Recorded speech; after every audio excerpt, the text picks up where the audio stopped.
Welcome.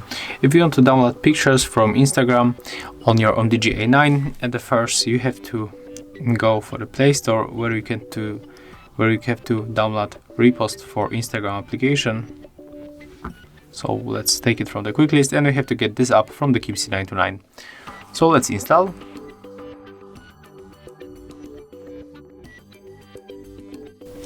Right now we can open. And as you can see here, we got the two ways how we can download the pictures. So I'm going these three dots. So right now let's open our Instagram.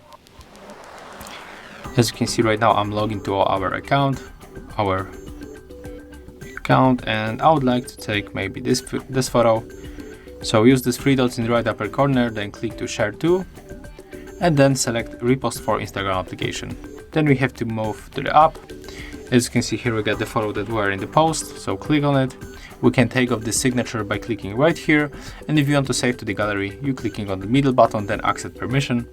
So right now when we go to the Google Files, we will find here probably this photo. I think it will be in the images, and as you can see here, I can find this photo. So that's how it looks. Thank you guys for watching. Leave thumbs ups, comments, and subscribe to our channel. See ya!